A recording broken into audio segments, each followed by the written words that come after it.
ولا قوة إلا بالله العلي العظيم. حسبنا الله ونعم الوكيل، نعم المولى ونعم النصير. أعوذ بالله من الشيطان اللعين الرجيم. بسم الله الرحمن الرحيم. الحمد لله رب العالمين، والصلاة والسلام على أشرف الأنبياء والمرسلين، سيدنا ونبينا والشفيع ذنوبنا مولانا أبي القاسم محمد وعلى أهل بيته الطيبين الطاهرين المعصومين المنتجبين المنتخبين المظلومين، ولعنة الله على أعدائهم أجمعين من الآن إلى قيام يوم الدين، آمين يا أحكم الحاكمين. أما بعد، فقد قال الله سبحانه وتعالى في القرآن الكريم: بسم الله الرحمن الرحيم. إن الذين قالوا ربنا الله ثم استقاموا تتنزل عليهم الملائكة ألا تخافوا ولا تحزنوا وأبشروا بالجنة التي كنتم توعدون. صلوات بر محمد اللهم صل على محمد. برادران ابو عبداللہ الحسین علیہ الصلاۃ والسلام، عشرہ مجالس کی یہ پہلی مجلس ہے. اس کا عنوان تمام مجالس میں عقیدہ اور عمل رہے گا، اور انشاءاللہ اسی عنوان کے تحت آپ کی سماعتوں تک اپنے معروضات پیش کرنا مقصود ہے. پہلا عشرہ محرم گزر چکا، اور ہم جس ماہ اذا کا سال بھر انتظار کر رہے تھے، اس نے ہماری زندگی میں پھر سے قدم رکھا تاکہ وہ ہمیں حیات روحانی دے سکے، تاکہ ہمیں وہ اپنے مقصد سے پھر قریب کرے اور ہمیں آئیڈینٹی عطا کرے، ہمیں عظمت عطا کرے، ہمیں پاکیزہ بنائے. یہ فرش عزا، یہ مجالس، یہ ماتم، یہ تبرکات عزا، یہ خراج عقیدت اس دکھیاری ماں کو ہم پیش کرتے ہیں کہ جس کا نام صدیقۃ الکبریٰ فاطمۃ الزہراء سلام اللہ علیہا ہے. ہماری پوری کوشش ہونی چاہیے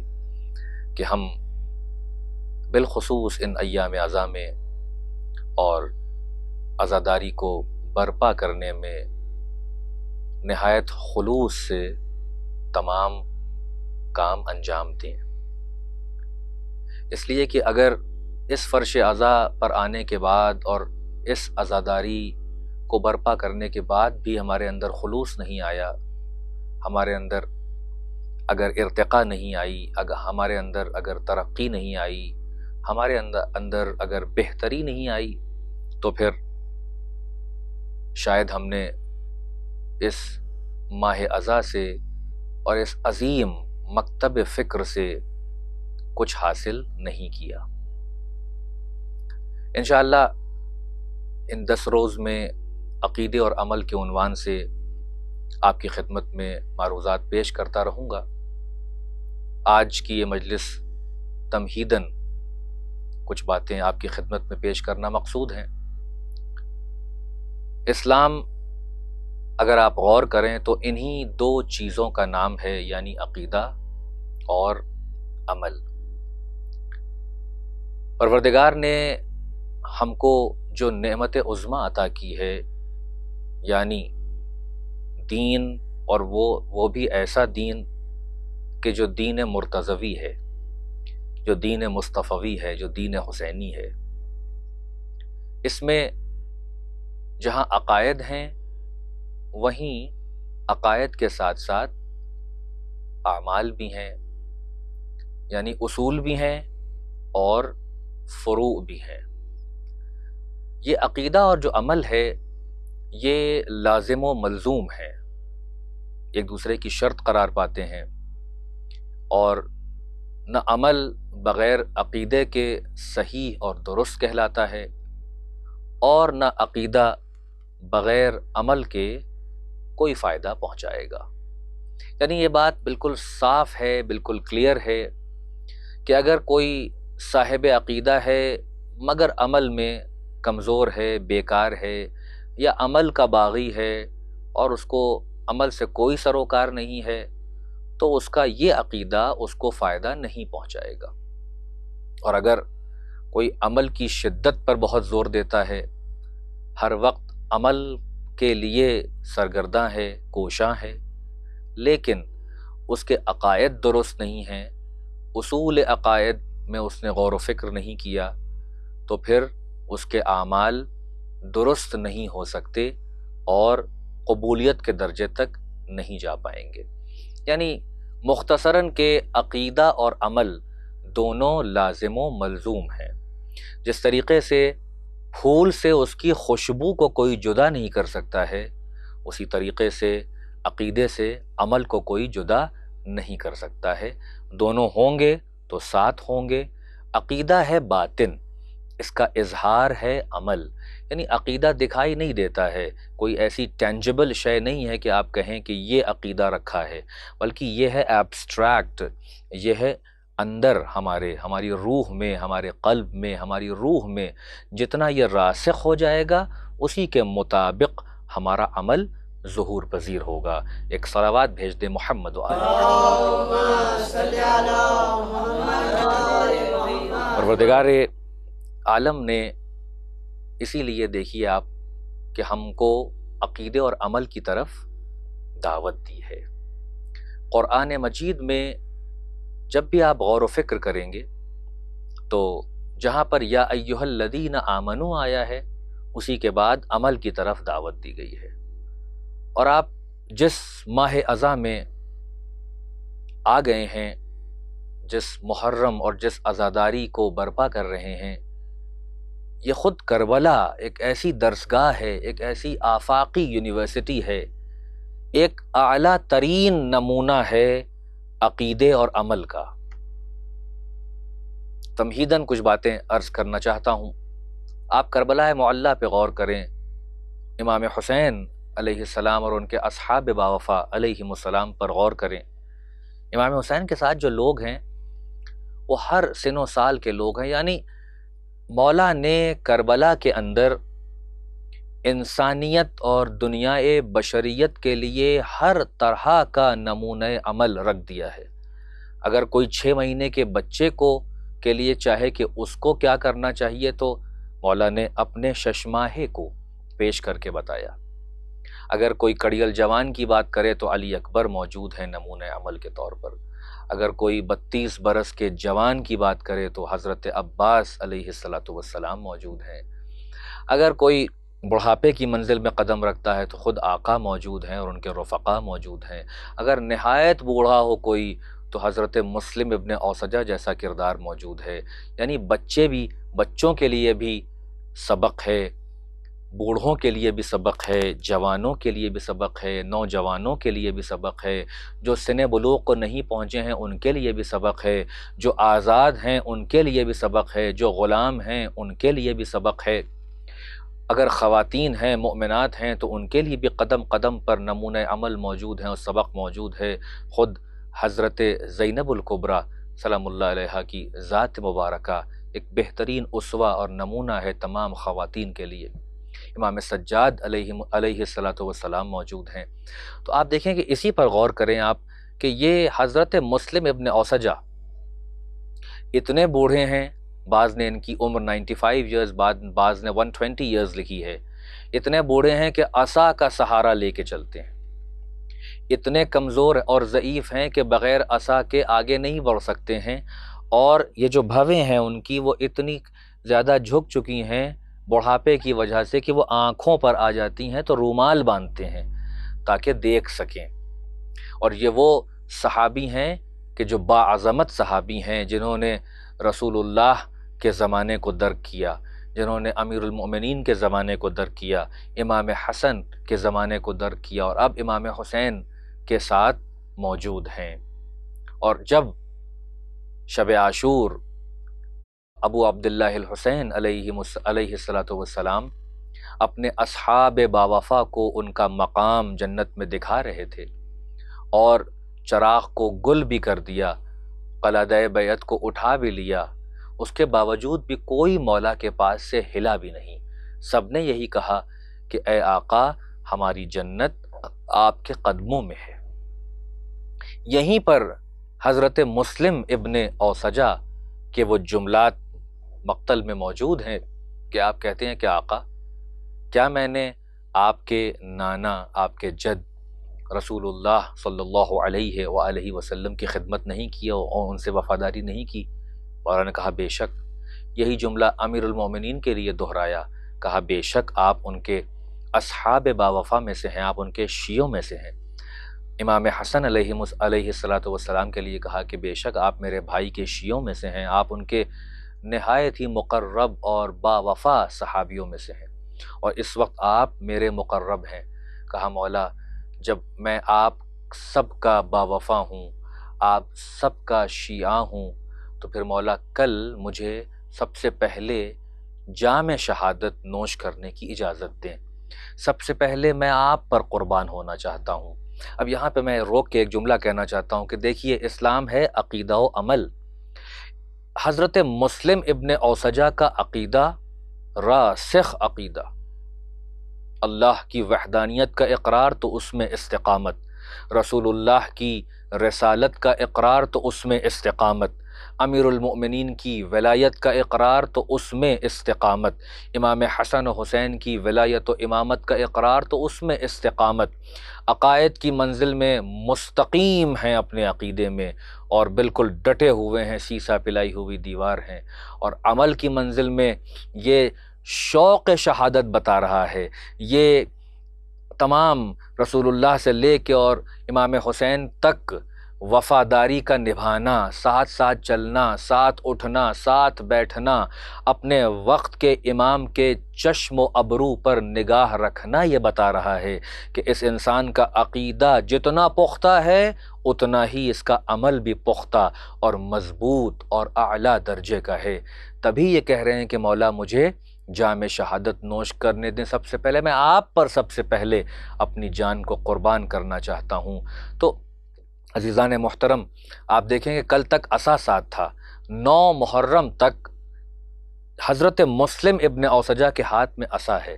لیکن 10 محرم کو جب یہ طے کر کے نکلے ہیں کہ اب مولا پہ جان کو قربان کر دینا ہے، مولا کی نصرت کرنا ہے، دین کی نصرت کرنا ہے، رسول اللہ کی خوشنودی حاصل کرنا ہے، اللہ کی رضا حاصل کرنا ہے، تو اب تمام تاریخیں لکھتی ہیں کہ اب مسلم ابن اوسجہ کے ہاتھ میں کوئی عصا نہیں ہے۔ جیسے لگتا ہے کہ پیری جو ہے وہ جوانی میں تبدیل ہو گئی ہے، کمر کا خم جو ہے وہ سیدھا ہو گیا ہے، اور ایسی استقامت دکھائی ہے میدان کارزار میں کہ تمام لوگوں نے اس بات کو لکھا کہ یہ وہ بوڑھا شخص، یہ وہ بوڑھا صحابی کہ جو کل تک چل بھی نہیں قاعدے سے پا رہا تھا، آج ایمانی طاقت اور روحانی طاقت میں اتنی بلندی پر تھا کہ دشمن خدا اور رسول و ائمہ پر بڑھ بڑھ کے حملے کر رہے تھے اور جام شہادت کو نوش کر لیا۔ ایک صلوات بھیج دے محمد و آل محمد۔ اللہم صلی علی محمد۔ عزیزان محترم، اسلام دین عقیدہ و عمل ہے۔ جناب مسلم ابن اوسجہ کا تذکرہ اس لیے کیا کہ ہم کو اسی درسگاہ سے سبق لینا ہے، ہم کو اسی درسگاہ سے عقائد بھی لینے ہیں اور اپنے اعمال کو مضبوط بھی کرنا ہے، اپنے اعمال میں مستقیم رہنا ہے اور استقامت کا ثبوت دینا ہے۔ جس آیہ وافی ہدایہ کو سرنامہ کلام کے طور پر منتخب کیا ہے، وہ سورہ فصلت کی آیت نمبر 30 ہے، جس میں ارشاد رب العزت ہو رہا ہے کہ وہ لوگ جن لوگوں نے یہ کہا کہ اللہ ہمارا رب ہے اور پھر وہ اس بات پر ڈٹے رہے، انہوں نے استقامت کا مظاہرہ کیا، تو ان پر ملائکہ نازل ہوتے ہیں اور ان سے کہتے ہیں کہ نہ تم ڈرو اور نہ تم غمزدہ ہو،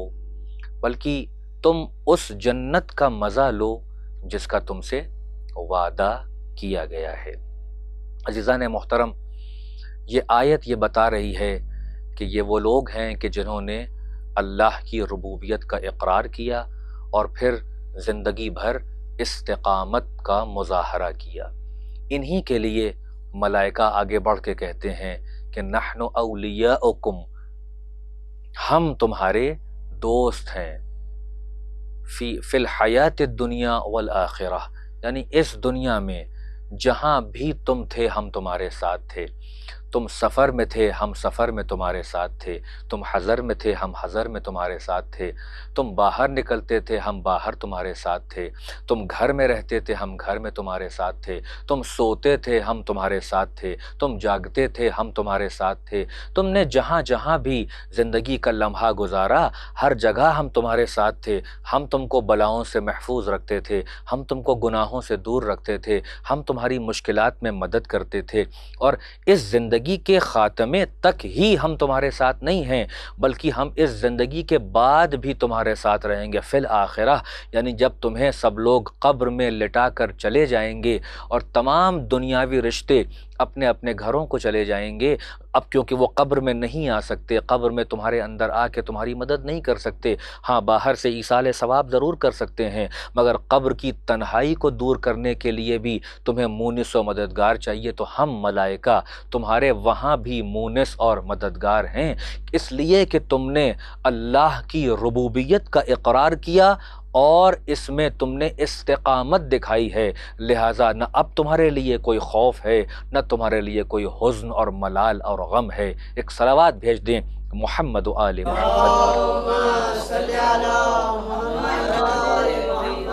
عزیزان محترم، یہ جو لوگ ہیں جن کے بارے میں بات کیا جا رہا ہے، جنہوں نے ربنا اللہ کہا، الذین قالوا ربنا اللہ، یہ وہ لوگ ہیں کہ جنہوں نے کہا کہ اللہ ہمارا رب ہے، یعنی یہ کہ اقرار کیا اللہ کی ربوبیت کا۔ میں یہاں پہ ایک گوشہ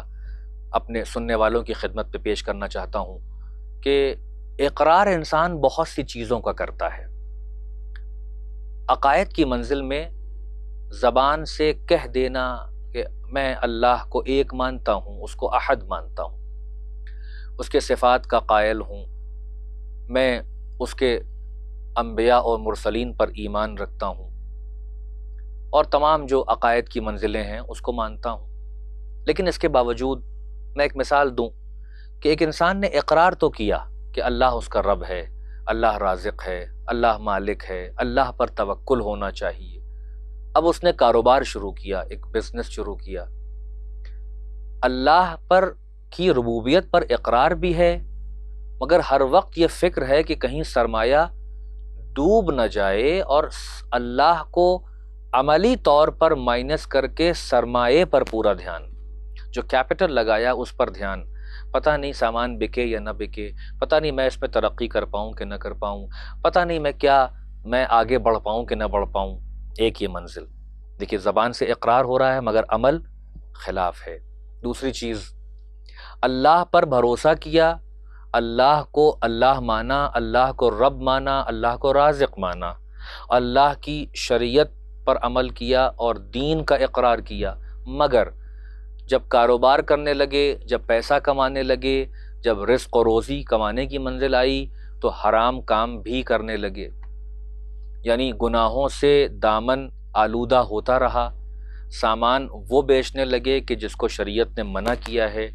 ان چیزوں کی خرید و فروخت کرنے لگے کہ جو شریعت نے جن کو حرام کہا ہے، یعنی حرام چیزوں کو بیچا بھی، حرام چیزوں کا کاروبار بھی کیا، حلق تک نیچے اتار بھی لیا حرام شے کو، گناہوں میں مبتلا بھی رہے اور یہ کہتے بھی رہے کہ اللہ کی ربوبیت پر یقین ہے،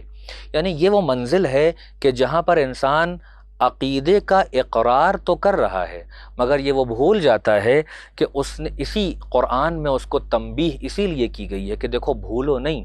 تم سے بڑے بڑے، اتنے بڑے کہ تم تو ابھی وہاں تک پہنچ بھی نہیں سکتے ہو، تم قارون کے خزانے تک نہیں پہنچ سکتے ہو، تم فرعون کی حکومت تک نہیں پہنچ سکتے ہو، تم شداد کی جنت تک نہیں پہنچ سکتے ہو۔ ہم نے تمہارے سامنے یہ تنبیہیں اسی لیے رکھی ہیں کہ دیکھو یہ وہ لوگ تھے جو اپنے وقت کے عظیم سرمایہ دار تھے، دولت میں رچے بسے تھے، اقتدار ان کے پاس بے انتہا اقتدار تھا، دولت تھی، شہرت تھی، ان کے پاس طاقت تھی، وسائل تھے، ریسورسز تھے، سب کچھ تھے، مگر انجام کیا ہوا؟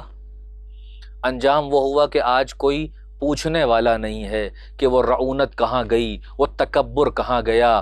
وہ گھمنڈ کہاں چلا گیا، وہ حرام کی جو دولت کمائی تھی وہ کہاں چلی گئی۔ اس دنیا میں بھی ذلیل ہوئے اور آخرت میں تو ان کے لیے قار مذلت ہے ہی۔ یعنی یہاں سے یہ متنبہ کیا جا رہا ہے کہ عقیدے اور عمل کی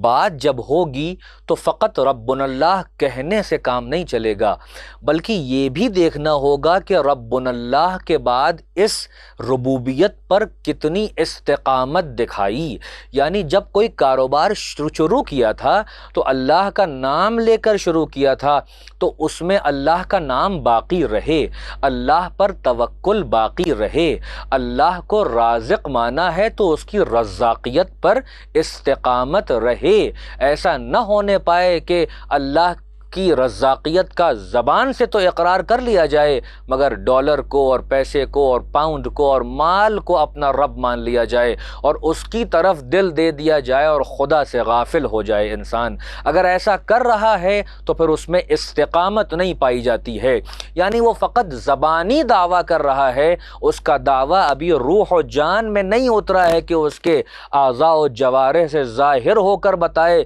کہ جو اس نے مانا ہے وہی اس کے عمل میں ریفلیکٹ بھی ہو رہا ہے۔ ایک صلوات بھیج دے محمد و آل محمد۔ عزیزان محترم، یہ وہ دنیا ہے کہ جہاں پر ایسے ایسے مقدس لوگ اسلام نے ہمارے سامنے پیش کیے ہیں کہ جن کو ہر چیز کا خیال رہتا تھا۔ میں آپ کے سامنے ایک واقعہ پیش کروں، دیکھیے عقیدے اور عمل کا، کہ انسان جو سمجھتا ہے کہ وہ چاہے جو کچھ کر رہا ہو بس زبان سے اقرار کر لیا ہے تو اب کوئی پوچھنے والا نہیں ہے، عمل چاہے عقیدے کے کتنا ہی خلاف کیوں نہ ہو، لیکن ہمیں جو ہے وہ بس اپنے عقیدے پر دھیان دینا ہے کہ ہم عقیدے والے ہیں، ہم نے شرک نہیں کیا ہے،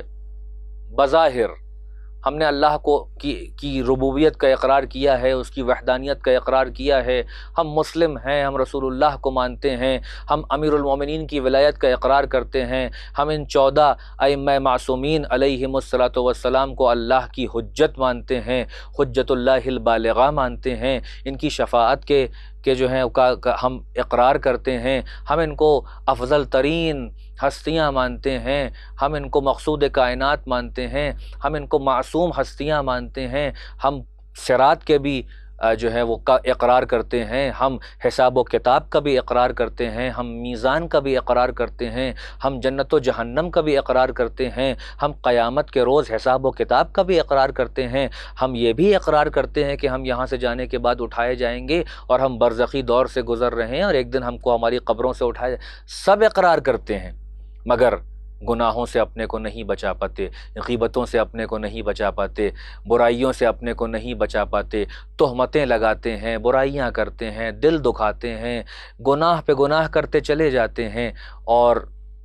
عقیدے کا اظہار بھی کرتے ہیں اور یہ سمجھتے ہیں کہ شاید ان تمام چیزوں کی کوئی باز پرسی نہیں ہوگی۔ دیکھیے عزیزان محترم، ہمارے اور آپ کے درمیان تشیع میں ایک عظیم رہنما گزرے ہیں، ایک عظیم عالم دین گزرے ہیں جن کا نام مقدس اردبیلی۔ یہ اتنے پاکیزہ صفت تھے، یہ اتنے متقی اور پرہیزگار فقیہ تھے، عالم وقت تھے، اپنے وقت کے مجتہد تھے اور اتنا تقدس تھا کہ انہیں مقدس کہا گیا۔ یعنی خود ان کے بارے میں جو واقعات ہم تک پہنچے ہیں کہ آپ نے جب سے آپ مکلف ہوئے، آپ نے نماز شب کو نہیں چھوڑا، اور حال یہ تھا کہ جب آپ نماز شب کے لیے حرم امیر المؤمنین علیہ السلام میں پہنچتے تھے تو دروازے اپنے آپ کے لیے کھل جاتے تھے۔ آپ ہی کے لیے ہے کہ جب آپ کا انتقال ہوا تو اس وقت کے جو مرجع وقت تھے انہوں نے سوچا کہ دیکھیں مقدس کا کیا مقام ہے، کیا منزلت ہے مقدس کی عالم قدس میں، برزخ میں۔ 1 سال کا وقفہ ابھی گزرا تھا کہ حضرت مقدس اردبیلی خواب میں آئے اور آپ نے بتایا کہ الحمدللہ، شکر ہے اللہ نے عظیم مقام عطا کیا ہے، مگر ایک جگہ بڑی پریشانی ہوئی، آپ کی توجہات کا طالب ہوں۔ کہنے لگے کہ جب میں سن بلوغ کو پہنچا تھا اور ابھی مکلف ہوا تھا، ایک دن میں راستے سے گزر رہا تھا اور میں نے کچھ کھانا کھایا تھا تو اس کے ریشے میرے دانتوں میں پھنسے ہوئے تھے، اور میرے سامنے سے ایک گاڑی گزری جس میں کچھ بھوسا تھا، چارہ تھا، تو میں نے اس کا ایک تنکا نکال کر اپنے ریشوں کو صاف کیا اور دانت کو صاف کیا اور ریشوں کو باہر نکالا، کیونکہ میں نے اس سے اجازت نہیں لی تھی اور اس کو بتایا نہیں کہ میں نے تمہارا ایک تنکا نکال لیا تھا۔ تو یہ ایک تنکا وہ ہے کہ جس نے مجھے اس برزخی منزل میں بہت پریشان کیا اور مجھ سے سخت حساب و کتاب ہوا، کیونکہ ان کا رتبہ بلند ہے، یہ عظیم فقیہ ہیں، مقدس ہیں، متقی ہیں، واقعاً مؤمن اور شیعہ، لہذا حساب بھی بہت سخت ہوا۔ پھر کہتے ہیں کہ اگر یہ یعنی امیر المؤمنین علیہ الصلوۃ والسلام میری مدد کو نہ آتے تو میری گلو خاصی نہ ہو پاتی۔ صلوات بھیج دے محمد و آل محمد۔ عزیزان محترم، یہ ہے کہ جہاں عقائد میں انسان اتنا راسخ ہو، وہیں عمل کی منزل میں بھی عقائد سے مطابقت رکھتے ہوئے اس کے اعمال ہوں۔ انشاءاللہ بعد کی مجلسوں میں واضح کیا جائے گا بہت سی باتیں جو اس ذیل میں آپ کے سامنے بیان ہوں گی۔ دامن وقت میں گنجائش زیادہ نہیں ہوتی ہے، میں مجلس کو اگلے مرحلے تک لے جاؤں کہ آپ ابھی غدیر خم کی محافل سنی آپ نے اور بیان سنے۔ رسول خدا صلی اللہ علیہ وآلہ وسلم نے اپنے خطبے میں ایک تنکے کا ذکر کیا تھا، ایک تنکا اٹھایا اور کہا کہ کیا تم لوگ اس بات کا اقرار کرتے ہو کہ میں نے اس تنکے کے بھی مسائل اور اس کے بارے میں جو شرعی اور دینی حکم ہے وہ تم تک پہنچایا ہے یا نہیں پہنچایا ہے؟ تو سب نے کہا کہ یا رسول اللہ، آپ نے اس تنکے تک بھی مسائل ہم تک پہنچا دیے ہیں۔ اب میں یہیں رک کے ایک جملہ کہنا چاہتا ہوں کہ وہ رسول کہ جو تنکے تک کے مسائل اور ایک اتنی معمولی شے کے بارے میں بھی متوجہ ہو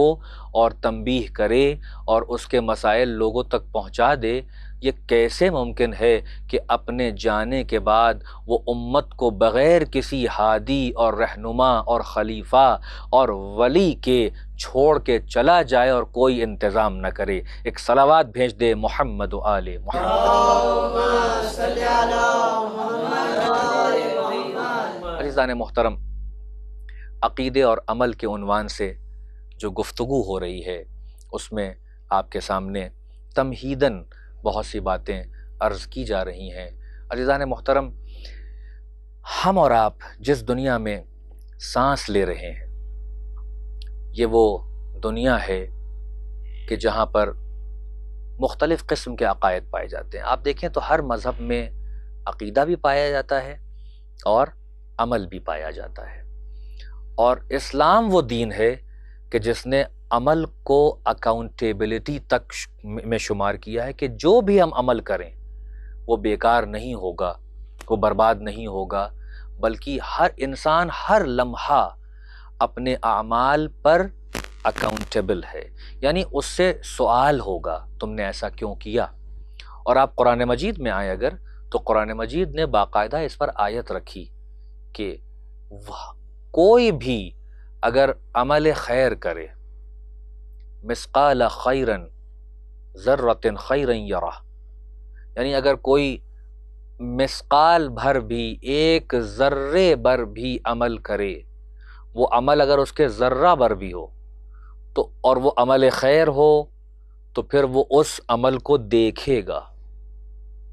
اور اگر اس نے شر کیا ہے، گناہ کیا ہے، فساد کیا ہے، برائی کی ہے، اور وہ برائی بھی اگر ذرہ برابر ہوگی تو وہ بھی اسے دیکھے گا۔ کیا لطافت ہے، خیر ہو اور شر ہو دونوں کو اللہ دکھا دے گا۔ اللہ نے یہ نہیں کہا کہ ہم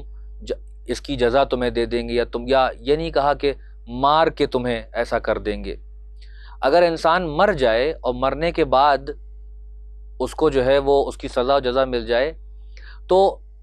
بغیر دکھائے ہوئے اگر، تو اس کا مطلب یہ ہوا کہ جتنے گناہ کیے تھے، جتنی برائیاں کی تھیں، جتنے اپنے دامن کو دھبے لگائے تھے، وہ ہم نے کیا اور ہم بھول گئے اور ختم ہو گیا، اور پھر سیدھے اس کا رزلٹ مل گیا۔ نہیں، یہاں پر ایک پروسیس ہے کہ جو تم نے کیا تھا تم کو اسے دکھایا جائے گا، تم اس پروسیس سے گزارے جاؤ گے تاکہ تمہیں احساس ہو کہ تم جو کر رہے ہو وہ بیکار نہیں جا رہا ہے۔ اگر وہ خیر ہے تب بھی وہ محفوظ ہے، اور اگر شر ہے تب بھی وہ محفوظ ہے۔ یعنی تمہیں دکھایا جائے گا کہ تم نے کیا کیا کیا تھا۔ اگر نیکی کی تھی تو نیکیاں دکھائی جائیں گی، کسی کی مدد کی تھی، کسی کو سہارا دیا تھا، کسی کو خوش ہو کے دیکھ لیا تھا، کسی کی پیسے سے مدد کر دی تھی، کسی کو پڑھا کے مدد کر دیا تھا، کسی کو راستہ بتا کے مدد کیا، کسی کو انکریج کر کے مدد کیا، کسی کو اپریشیٹ کر کے مدد کیا، تو ہم تمہیں تمام اعمال کو دکھائیں گے۔ اور اگر گناہ بھی کیا ہے اور شر کیا ہے تو وہ بھی تمہارے سامنے، یعنی تمہارے سامنے تمہاری زندگی کی مکمل ویڈیو ہم چلا کے بتا دیں گے۔ لیکن ایک عجیب نقطہ یہاں پہ ذہن میں آ رہا ہے، جہاں پر خیر اور شر کی ایک ساتھ بات کی ہے وہاں کہا ہے کہ ہم تمہیں دکھا دیں گے، لیکن جہاں صرف خیر کی بات کی ہے وہاں کہا کہ وہ ہمارے ساتھ محفوظ ہے اور ہمارے پاس اس کی جزا تمہارے لیے رکھی ہوئی ہے۔ یعنی تم پریشان نہ ہونا، بلکہ تم جو کچھ اپنی زندگی میں کر رہے ہو خیر، جسے تم آگے بھیج رہے ہو، وہ اللہ کے یہاں محفوظ کیا جا رہا ہے۔ یعنی وہ کتنا کریم ہے، آپ غور کریں عقیدے اور عمل کی روشنی میں، کہ ہم عقیدہ جو چاہے رکھ رہے ہوں، جتنا ربنا اللہ کہہ رہے ہوں، لیکن عمل کی دنیا میں لغزشیں ہو رہی ہیں، خرابیاں ہو رہی ہیں، پریشانیاں موجود ہیں، ہم گناہ پہ گناہ کرتے چلے جا رہے ہیں، لیکن وہ ہے کہ ستار العیوب ہے۔ ہمارے سامنے اس نے مثالیں بھی رکھی ہیں، شداد کی، فرعون کی، حامان کی،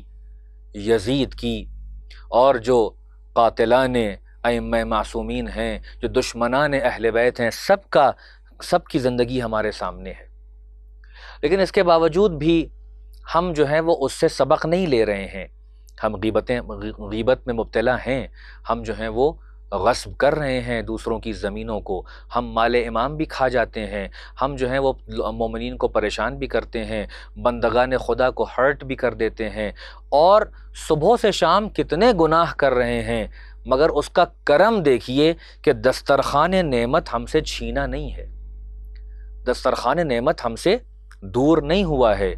بلکہ ہم گناہ پہ گناہ کرتے چلے جا رہے ہیں، اور وہ گناہ پہ پردے ڈالتا چلا جا رہا ہے، اور یہی کہہ رہا ہے کہ ہم تم کو مختلف موقع دے رہے ہیں، کبھی عرفات میں آ کے گناہوں کو بخشوا لو، کبھی شبہائے قدر میں آ کے گناہوں کو بخشوا لو، کبھی 15 رجب کو گناہوں کو بخشوا لو، کبھی 15 نیمہ شعبان کو گناہوں کو بخشوا لو۔ مختلف راتیں آئیں گی، مقدس راتیں، جہاں خلوص دل کے ساتھ اے میرے بندے تو توبہ اور استغفار کرتا چلا جا، میں ہوں تجھے بخشنے والا، تو مجھے آواز تو دے، میں لبیک یا عبدی کہہ کے تیری مدد کو آ جاؤں گا، تیری نصرت کروں گا، تجھے اکیلا نہیں چھوڑوں گا، مگر شرط یہ ہے کہ جب تو نے مجھے رب مانا ہے، جب تو نے مجھے خالق مانا ہے، رازق مانا ہے، میرے دین کو مانا ہے، میرے بھیجے ہوئے رسول کو مانا ہے، میرے منصوص ولی کو مانا ہے، ائمہ معصومین کو مانا ہے، تو پھر اس پر استقامت بھی دکھا، اس پر لغزشوں کو اپنی زندگی میں اپنی ہیبٹ نہ بنا لے، اپنا وطیرہ نہ بنا لے، بلکہ جب تجھے توفیق حاصل ہو، ہدایت حاصل ہو، فوراً ہماری طرف متوجہ ہو کر صدق دل سے توبہ کر، ہماری بارگاہ میں دعا کر، ہم تجھے استقامت عطا کریں گے۔ ایک صلوات بھیج دے محمد و آل محمد۔ اللہم صلی علی محمد و آل محمد۔ وہ لوگ کہ جنہوں نے ربنا اللہ کہا، اس سے اگر کوئی یہ سمجھے کہ فقط ربنا اللہ کہہ دیا جائے اور سارے کام باقی کے کسی عقیدے پر عمل کرنے کی ضرورت نہیں ہے، یا جو فروعات ہیں وہ بھی سب مائنس ہو جائیں گے، فقط ربنا اللہ کہنا ہے اور استقامت دکھانا ہے، تو یاد رکھیے گا یہ جو آیت ہے الذین قالوا ربنا اللہ ثم استقاموا، یہ ان لوگوں، یعنی اس کے مصداق جو اولین مصداق ہیں وہ مسلمان ہیں، وہ مومنین ہیں کہ جو اوائل دور میں، جو اوائل رسول اللہ میں ہیں، یعنی جو رسول اللہ کے شروعات کی تبلیغ کے دور میں ہیں، کہ جب آپ نے اعلان نبوت کیا ہے اور ابھی چند لوگ آپ کے ساتھ آئے ہیں جو غریب ہیں، فقیر ہیں، پسماندہ ہیں، کچلے ہوئے ہیں، یہ لوگ ہیں کہ جو آپ کے ساتھ آئے ہیں، اور انہوں نے ربنا اللہ اس حقیقی یقین کے ساتھ کہا ہے کہ اسی پر باقی رہے ہیں اور استقامت کا ثبوت بھی دیا ہے۔ ان سے ہم یہ نہیں کہہ سکتے کہ انہوں نے نماز نہیں پڑھی، روزہ نہیں رکھا، کیونکہ اس وقت حکم نماز آیا نہیں ہے، حکم روزہ ہے نہیں، حکم حج ہے نہیں، حکم زکوٰۃ ہے نہیں، ابھی شروع کی منزل ہے۔ لہٰذا یہ جو ربنا اللہ کہا ہے، ان کے لیے رسول اللہ نے ایک سلوگن دیا اس وقت جب بالکل ابھی ابتدا کی منزل ہے، چند لوگ رسول اللہ کے پیغام میں شریک ہوئے ہیں، ساتھ آئے ہیں، انہی کے لیے سلوگن ہے کہ قولوا لا الہ الا اللہ تفلحوا، تم یہ کہو کہ اللہ کوئی الہ نہیں ہے سوائے اس ایک اللہ کے اور فلاح پا جاؤ، یعنی فلاح کی ضمانت اس بات پر ہے کہ توحید میں استقامت کو دکھاؤ۔ اس زمانے میں کہ جہاں بت پرستی اور شرک اور الحاد اور کفر بام عروج پر ہے، وہاں پر یہ چند مخلصین، یہ چند باوفا صحابی، ان کا یہی امتحان ہے کہ یہ اللہ کی وحدانیت کا اقرار کریں،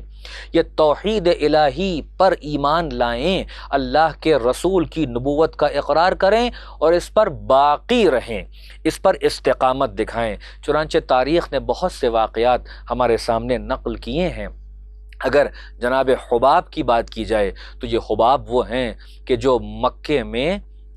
لوہار ہیں، لوگوں کی سامان بناتے ہیں، اوزار بناتے ہیں، بہت بڑا کام کرتے ہیں، مگر ان کے دل میں نور الہی اتر آیا، انہوں نے توحید کا اقرار کیا، انہوں نے ربنا اللہ کہا حقیقی ایمان کے ساتھ۔ لہذا کیا ہوا؟ مکے والے ناراض ہو گئے، ان پر غصہ کیا، ان کو بہکایا، ان کو ڈرایا، ان کو دھمکایا، لیکن یہ نہیں مانے اور استقامت دکھاتے رہے، یہاں تک کہ ان پر اتنا ظلم کیا، اتنا تشدد کیا کہ ان کی جان تک چلی گئی، مگر یہ آخر وقت تک لا الہ الا اللہ کہتے رہے، ربنا اللہ کہتے رہے، یعنی اللہ کی وحدانیت کا اقرار کرتے رہے۔ ایسے ہی لوگوں کے لیے ہے کہ جنہوں نے ربنا اللہ کہا پر اس پر ڈٹے رہے، سیسا پلائی ہوئی دیوار ہو گئے، ان کے پائے استقامت میں تاریخ نے کبھی کوئی لغزش نہیں دیکھی ہے۔ یہی وہ لوگ ہیں کہ جن پر ملائکہ نازل ہوتے ہیں اور ان سے کہتے ہیں کہ اللہ تخافوا ولا تحزنوا، نہ تمہیں خوف کرنے کی ضرورت ہے، نہ تمہیں غم و الم دکھانے کی ضرورت ہے، نہ تمہیں غمزدہ ہونے کی ضرورت ہے، بلکہ ہم تمہیں بشارت دیتے ہیں کہ تمہارے لیے جنت ہے جس کا وعدہ کیا گیا ہے۔ ایک صلوات بھیج دے محمد والے محترم۔ بات کو سمیٹتے ہوئے، یہ تو اوائل کی منزل ہے، شروع کے دور کی منزل ہے۔ جب ہم امیر المؤمنین علیہ الصلوۃ والسلام کے دور میں آتے تو وہاں بھی ہمارے لیے بہترین نمونے موجود ہیں۔ کیا آپ نے حضرت محمد ابن ابی بکر کے احوال نہیں سنے اور پڑھے؟ یہ وہ ہیں کہ جو پختہ شیعہ علی ہیں، یہ وہ ہیں کہ جو صراط مستقیم علی پر گامزن ہیں کہ ایک لمحے کے لیے بھی ادھر سے ادھر نہیں ہوتے ہیں، جبکہ ان کے زمانے کی جو طاقت ہے، جو باطل طاقت ہے، وہ پوری کوشش کر رہی ہے کہ محمد ابن ابی بکر کو امیر المؤمنین کی محبت سے دور کر دیا جائے، امیر المومنین کی محبت پر جو استقامت لازمی ہے اس استقامت سے دور کر دیا جائے، ان کے پیروں میں لغزش آ جائے، ان کا ایمان ڈگمگا جائے، ان کو دولت دے کر، ان کو دنیا کے مال دے کر، ان کو زیبائش دے کر، آرائش دے کر ہر طریقے سے کوشش کی جا رہی ہے، یہاں تک کہ جب یہ نہیں مانے اور بالکل اپنے عقیدے میں راسخ رہے اور عمل کی بلندی پر دکھائی دیے، تو اب باطل سے رہا نہیں گیا تو ان کو شہید کیا۔ قتل کرنے کے بعد گدھے کی کھال میں ان کی جسم مبارک کو سل کر اس میں آگ لگا دی گئی۔ لیکن اس کے باوجود بھی تاریخ شاہد ہے کہ محمد ابن ابی بکر اپنے آقا اور مولا کی ولایت کا اقرار کر رہے تھے اور اپنے ایمان کا اظہار کر رہے تھے۔ کیا آپ نے حضرت میثم تمار کے بارے میں نہیں سنا؟ دیکھیے عقیدہ اور عمل کہ جتنے یہ پختہ ہیں اپنے عقیدے میں اور جتنا عقیدہ ان کی دل و جان اور خون میں راسخ ہو گیا ہے، اسی طریقے سے ان کا عمل بھی ہے۔ یہ میثم تمار کوئی معمولی شخصیت کا نام ہے؟ اپنے زمانے کا فقیہ، مفسر قرآن، اپنے زمانے کا بلند ترین عارف، حقیقی شیعہ امیر المؤمنین، پیروی محمد و آل محمد، یہ پیروں ہیں محمد و آل محمد کے، یہ ہیں وہ کہ جن کو دیکھ کے لیے کہ جنت مشتاق ہوتی ہے۔ لیکن کیا حال ہوا؟ یعنی ظالم نے میثم تمار کو بے دردی سے قتل کیا ہے، دیر لگایا ہے قتل کرنے میں، ہاتھ کاٹے، پیر کاٹے، زبان آخر میں گدی سے کھینچ لی ہے۔ مگر تاریخ شاہد ہے قتل ہونے کے بعد، ہاتھ پیر کٹوانے کے بعد، سولی پہ چڑھنے کے بعد، زبان گدی سے کھنچوانے تک امیر المومنین کی ولایت کا اقرار کرتے رہے، فضائل حقہ کو بیان کرتے رہے، امیر المومنین کے صفات کو ظاہر کرتے رہے، آپ کے مناقب کو دہراتے رہے اور اپنی شیعیت کا اظہار کرتے رہے باطل کے سامنے۔ یہ وہ ہیں کہ جو استقامت کی اعلیٰ منزل پر فائز ہیں، کہ جن پر اللہ اور ان کے ملائکہ سلام بھیجتے ہیں۔ اور اہل بیت ان کو دیکھ کر فخر کرتے ہیں کہ ایسے ہیں ہمارے شیعہ۔ کس کس کا نام لیا جائے؟ حضرت حجر ابن عدی یا عدی، اتنا ظلم کیا گیا کہ ایک ایک انگلی کو کاٹا جا رہا ہے۔ تمام طریقے سے مظالم ڈھانے کے بعد بھی ہاتھوں کو کاٹ دیا گیا، انگلیوں کو کاٹ دیا گیا۔ تاریخ گواہ ہے کہ اپنے کٹے ہوئے ہاتھوں کو یوں کر کے اور کوہنیوں کے بل اپنے سر کو اٹھا کر یہ کہتے ہیں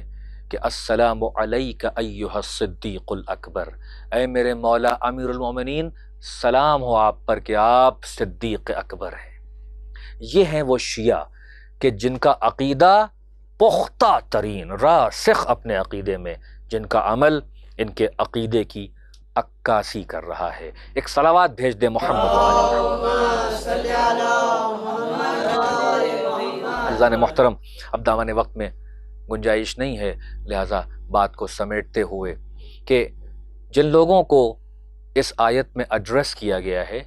یہ وہ لوگ ہیں، یہ وہ عام مومنین ہیں کہ جن کے نفس امارہ، جن کا کبھی غلبہ پا لیتا ہے، کبھی وہ کام نہیں کر پاتا ہے۔ انسان کے اندر نفس امارہ ہے، نفس لوامہ ہے، قوت عاصمہ ہے، قوت شہوانیہ ہے، الگ سے ابلیس ہے کہ جو باہر سے بہکا رہا ہے، قوت رحمانیہ اندر ہے کہ جو گناہوں سے بچاتی ہے۔ ایسے لوگوں کو ملائکہ بھی بچاتے رہتے ہیں گناہوں سے۔ اس کے باوجود بھی نفس ہے، اس کی خرابیاں ہیں، اس کی برائیاں ہیں، اس کی لغزشیں ہیں، ان سے گناہ ہوئے ہیں، لیکن انہوں نے توبہ کیا، ان سے پرابلمز ہو جاتی تھیں، پریشانیاں ہو جاتی تھیں، یہ لغزشیں کر دیتے تھے، یہ گناہ میں ملوث ہو جاتے تھے۔ ان کا دامن مطلق گناہ سے پاک نہیں ہے، یہ اولیاء اللہ نہیں ہیں، یہ مقربین نہیں ہیں، یہ معصومین نہیں ہیں، یہ محفوظ عن الخطا نہیں ہیں، یہ عام بندگان خدا ہیں، مگر وہ ہیں کہ جن کے پاس عقیدے کی صحت موجود ہے۔ یعنی ان سے ملائکہ کہیں گے کہ صحیح ہے، تم نے عقیدے کی صحت کو برقرار رکھا، عمل کی صحت میں بھی کوشش کرتے رہے کہ بہتر سے بہتر عمل ہو، عقیدے کے مطابق عمل ہو، مگر لغزشیں کر دیتے تھے، گناہ کر بیٹھتے تھے، مگر ندامت کا احساس رہتا تھا، پریشان ہوتے تھے کہ ہم نے گناہ کر دیا، گناہ کر کے اکڑتے نہیں تھے، گناہ کر کے تکبر میں مبتلا نہیں ہو جاتے تھے، گناہ کر کے غفلت میں نہیں چلے جاتے تھے، بلکہ ندامت کا احساس ہوتا تھا۔ نفس پہ جب ضرب لگتی تھی اور کچوکے لگتے تھے تو آنکھوں سے آنسو رواں ہوتے تھے، توبہ اور استغفار کی منزل میں آتے تھے۔ کوئی بات نہیں ہے اگر لغزشیں ہو جاتی تھیں اور گناہ میں ملوث ہو جاتے تھے، مگر اس گناہ پہ ضد نہیں کرتے تھے، اس گناہ پہ اکڑتے نہیں تھے۔ ہم تمہیں بشارت دیتے ہیں کہ نہ تمہیں خوف کرنا چاہیے، نہ تمہیں غم و اندوہ میں مبتلا ہونا چاہیے، بلکہ تمہیں ہم جنت کی طرف لے جا رہے ہیں، تمہیں ہم کہہ رہے ہیں کہ اب اس جنت کا مزہ لو کہ جس کا تم سے وعدہ کیا گیا تھا۔ میں نے اپنی بات کو ختم کیا۔ دیکھیے یہ وہ بندگان خدا ہیں کہ جو اولیاء اللہ نہیں ہیں۔ جب اولیاء اللہ کی بات آتی ہے تو وہاں وہ مقرب بندے ہیں کہ جن کے یہاں جو ان سے بلند ہیں، جو دوست ہیں، اتنے بلند ہیں کہ اب وہاں گناہ کا تصور نہیں ہوتا ہے، وہاں آمدن کوئی گناہ نہیں ہوتا ہے۔ یہ وہ بندگان خدا ہیں کہ جو اپنے مستحبات کو بھی ادا کرتے ہیں، واجبات کو بھی ادا کرتے ہیں، مکروہات سے بھی پرہیز کرتے ہیں۔ یعنی ایک تو مقام عظمیٰ عصمت کبریٰ والے لوگ ہیں، عصمت کبریٰ کے جو تربیت یافتہ لوگ ہیں، جو عصمت کبریٰ کے دامن سے متمسک رہے، اٹھنا بیٹھنا جاگنا سونا ہر چیز یہ اہل بیت کے سامنے کرتے رہے، اہل بیت کی مرضی کے مطابق کرتے رہے۔ یہ ان اولیاء اللہ کی بات ہو رہی ہے۔ اور ان اولیاء اللہ سے پہلے ایک گروہ اور ہے کہ جو اس عام مومنین اور اولیاء اللہ کے بیچ میں ہے، یعنی یہ وہ لوگ ہیں کہ جن کو ملائکہ آ کے کہتے ہیں کہ سلام طیبین، تم پر سلام ہو اے پاکیزہ لوگوں۔ یعنی تم وہ تھے کہ جو مستحبات بھی ادا کرتے تھے، واجبات میں کوتاہی نہیں کرتے تھے، مستقل اپنے کو گناہوں سے بچاتے تھے، اور ساتھ میں عبادات میں مخلص تھے، عقیدے کی صحت بھی ساتھ رکھتے تھے، اعمال کی صحت پر بھی غور و فکر کرتے تھے۔ تم ان سے ایک درجہ بلند ہو، لہٰذا تم وہ ہو کہ جن کو قرآن نے طیبین کہا، یعنی پاک و پاکیزہ حالت میں تم اس دنیا سے جا رہے ہو۔ اور آخری منزل جو ہے جو مومنین میں وہ اولیاء اللہ کی ہے، یعنی وہ لوگ کہ جن کے لیے کہ نہ کوئی حزن ہے نہ کوئی ملال ہے۔ یہ اولیاء اللہ آپ کو دیکھنا ہو، اگر میں جس کانٹیکس میں اولیاء اللہ کہہ رہا ہوں، تو کربلا سے بڑھ کر اور کہیں اولیاء اللہ ہمیں دکھائی نہیں دیتے ہیں۔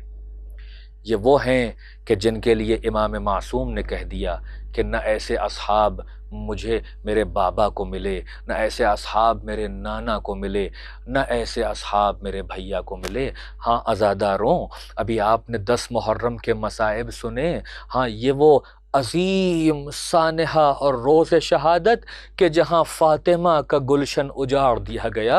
جہاں حسین کے اصحاب کو بے دردی سے شہید کر دیا گیا، جہاں رفقائے حسین اصحاب حسین ارے ایک ایک کر کے جام شہادت نوش کر چکے، یہاں تک کہ زہرا کا لال بھی بے دردی سے 3 دن کا بھوکا اور پیاسا قتل کر دیا گیا۔ ہائے ظالم کو ذرا سا رحم نہ آیا، اور فقط قتل حسین کو نہیں کیا ہے، ارے حسین کی لاش پر گھوڑے بھی دوڑائے ہیں۔ ہائے جسم اطہر حسین کہ جس پر اس شدت سے گھوڑے دوڑائے گئے کہ امام زمانہ زیارت ناہیہ میں کہتے ہیں کہ میرا سلام ہو اس جد پر کہ جس کی ہڈیوں کو توڑ ڈالا گیا، جس کی پسلیاں چور چور ہو گئیں، اور ظالم نے اسی پر اکتفا نہیں کیا بلکہ خیام حسینی کا رخ کیا۔ ارے خیام حسینی میں آگ لگا دی گئی، بیبیوں کے سروں سے چادروں کو چھینا گیا، ارے سید سجاد کے نیچے سے بستر کو گھسیٹ لیا گیا۔ ہائے رے بیمار امام جو اللہ کی مرضی کے مطابق اور منشاء الہی کے مطابق بیمار تھا، مگر اتنا کمزور ہو چکا تھا کہ خود سے کھڑا نہیں ہو سکتا ہے۔ ارے یہاں پر بھی زینب کبریٰ نے اپنا کردار نبھایا، ارے اپنی ذمہ داری کا آغاز کیا، امامت کو اپنے دونوں ہاتھوں میں اٹھا کر جلتے خیام سے باہر آ گئی۔ ہاں عزاداروں، ارے 11 محرم جو آئی ہے تو یہ اہل بیت کا قافلہ ارے حسین کی ماں اور بہنوں کو پابند رسن کیا گیا،